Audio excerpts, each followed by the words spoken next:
আল্লাহ পাক বলেন, হাবিব, আমি আপনার উম্মতের জন্য এমন দিন রেখেছি, এমন সময় রেখেছি, এমন রাত রেখেছি, এমন নেক আমল রেখেছি, যা অন্য কোন নবী রাসূল কিংবা তাদের উম্মতকে আমি দান করি নাই। শুধুমাত্র আপনার উম্মত নেক আমল করবে, সেকেন্ডে সেকেন্ডে প্রত্যেকটা নেক আমলের নেকি দ্বারা ভরপুর হয়ে যাবে। অন্যান্য নবী রাসূলগণের পূর্বেও আপনার উম্মত সামনের কাতারে জান্নাতে প্রবেশ করবে।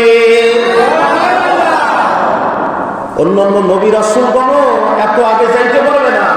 উম্মতে মুহাম্মাদীর কাতার, মিছিলের কাতার অন্যান্য নবী রাসূলগণের সামনে থাকবে। সুবহানাল্লাহ। এজন্যই তো নবী রাসূলগণ আল্লাহ পাকের কাছে ফরিয়াদ করেছেন, ও রব্বে কাবার মালিক, নবী বা রাসূল না বানিয়ে যদি শেষ নবীর উম্মত বানাইতেন তাহলে আমি ধন্য হয়ে যেতাম। সুবহানাল্লাহ বলবেন। এত পরিমাণ বর্ণনা, এত পরিমাণ ফজিলত শুনেছেন, এত পরিমাণ আলোচনা শুনেছেন।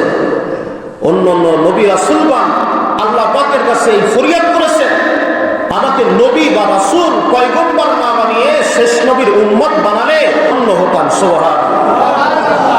এমন কোন নবী রাসূল ছিল না যে নবী রাসূলগণ উম্মতে মুহাম্মাদী সম্পর্কে শুনে নাই।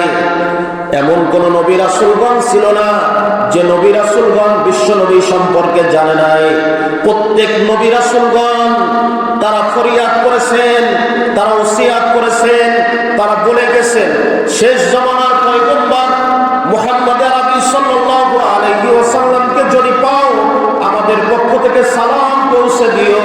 আল্লাহ পাক সকল নবীদের সামনে আপনার আমার নবীকে যে শ্রেষ্ঠত্ব দান করলেন, মেরাজ রজনীতে বাইতুল মুকাদ্দাসে সামনের কাতারে সবার সামনে জায়নামাজের ইমামতির মুসল্লায় দাঁড়িয়ে নবী রাহমাতুল লিল আলামিনকে আল্লাহ পাক ইমামতি দায়িত্ব দান করে নবী মুহাম্মদ আরবিকে সকল